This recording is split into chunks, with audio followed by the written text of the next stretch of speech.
नमस्कार, मैं हूं जयश्री नागदा और आप देख रहे हैं सीबीसी न्यूज राजस्थान। बच्चों को बड़े नाम वाली कोचिंग भेजने का जैसे आजकल रिवाज बन गया है, एक फैशन सा है। कभी बच्चे खुद इस चकाचौंध में फंस जाते हैं तो कभी माता पिता के सपने और महत्वाकांक्षा उन्हें वहां पहुंचा देती है। बात करते हैं कोटा की। जाने में यहाँ कोई बुराई नहीं है, लेकिन आप सोचिए कि क्यों एक ही जगह से बच्चों के इतने केस जिनमें वो खुद की जान दे रहे होते हैं, ऐसा क्यों है? किस तरह का प्रेशर है ये? क्या यहाँ टॉपर्स बनाए जाते हैं या मशीन? क्यों ऐसा है कि ये अलग अलग तरीके की परीक्षा के चक्कर में बच्चे जिंदगी की परीक्षा हार रहे हैं? माता पिता तक उनका ये अंदर का दर्द, उनकी कुंठा कभी पहुंच ही नहीं पाती। लगातार ऐसा सुनने में आना अपने आप में खतरे की घंटी है। पढ़ाई का तनाव है या सबसे आगे आने की होड़? क्या है वजह? क्या अगर आपका बच्चा टॉपर नहीं बनेगा तो वो आपका बेटा नहीं रहेगा या बेटी नहीं रहेगी? ऐसे हजारों लोग यहाँ हैं, पढ़ने में फिसड्डी थे पर दुनिया को अपना लोहा मनवाया है। जो बैक बेंचर्स थे वो आज अपने जीवन में अच्छा कर रहे हैं और टॉपर्स तनाव में डॉक्टर के चक्कर काट रहे हैं। इसके कई प्रमाण हैं हमारे आसपास ही, ढूंढेंगे तो मिल भी जाएंगे। फिर ये कोटा के टॉपर्स बनाने की फैक्ट्री में आपका बच्चा भस्म हो जाए, ऐसा क्यों चाहते हैं? हम ब्लेम नहीं करते किसी को, लेकिन इतना बड़ा आंकड़ा कुछ तो इशारा करता ही है। क्यों नहीं अपने आसपास के कोचिंग संस्थानों में आप उन्हें भेजें, जिससे आप उनका ध्यान रख पाएं, आप साथ रह पाएं जब वो तनाव उन पर हावी हो। ऐसा इसलिए कह रहे हैं क्योंकि देखिए, कोटा में 24 घंटे के अंतराल में 2 बच्चों ने फिर जान दे दी।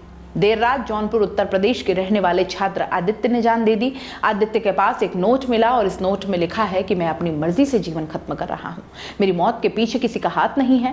विज्ञान नगर थाने के सीआई देवेश भारद्वाज ने बताया कि मंगलवार रात करीब 8:30 बजे छात्र के जान देने की जानकारी मिली थी। आदित्य करीब 1.5 महीने पहले ही कोटा आया था, नीट की कोचिंग कर रहा था। विज्ञान नगर में एक मकान में पीजी में रह रहा था। कमरा 3री मंजिल पर था और रोज 2री मंजिल पर रहने वाले एक छात्र के साथ खाना खाने जाता था। मंगलवार रात को 8 बजे तक भी वो नहीं आया तो उसके दोस्त ने उसे कॉल किया, लेकिन उसने फोन नहीं उठाया और इसके बाद दोस्त 3री मंजिल पर उसके कमरे में पहुंचा। कमरे में अंधेरा था तो अंदर से बंद भी था।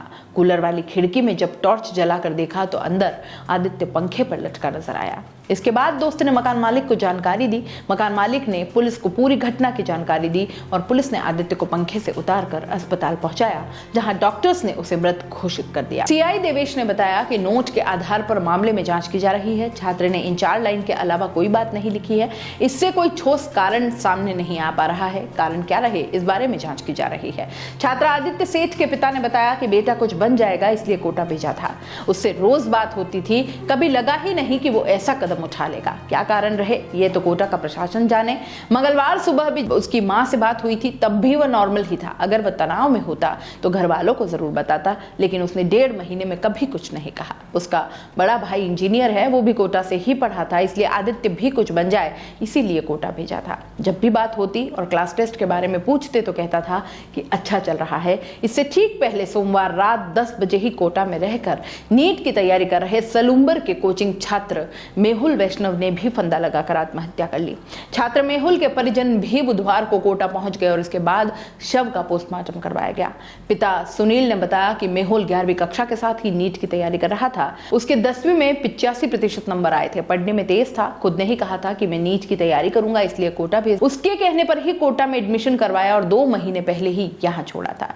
रोज रात को बात होती थी। रात को खाना खाने के बाद वह 9 बजे करीब घर पर कॉल करता था। सोमवार रात को भी उसने कॉल किया था और घर वालों से बात भी की थी, तब भी उसने कोई बात नहीं बताई। अगर वो कह देता तो हम तो उसे यहाँ से ले जाते, उदयपुर पढ़ा लेते। 10 दिन पहले ही वो 1 सप्ताह घर पर रहकर आया था, तब भी नहीं लगा कि वो परेशान है। हाँ, कमजोर जरूर हो गया था। अब उसने ये कदम क्यों उठाया ये समझ नहीं आ रहा। तो देखा आपने, बात बच्चों के जीवन की है, उसे रेस में दौड़ाने की है। कोई मानदंड तय नहीं होते कौन जीवन में बेहतर करेगा। अगर ऐसा होता तो जो टॉपर है बस वही अच्छा जीवन जी रहे होते। ऐसा कदम कभी नहीं उठाते। लेकिन अगर कुछ रिसर्चेस को भी देखा जाए तो सबसे ज्यादा तनाव में वही लोग हैं जिनको सब में आगे आना है, सब में जीतना है और इस तनाव में वो जीवन हार जाते हैं। आप सोचिए कि क्या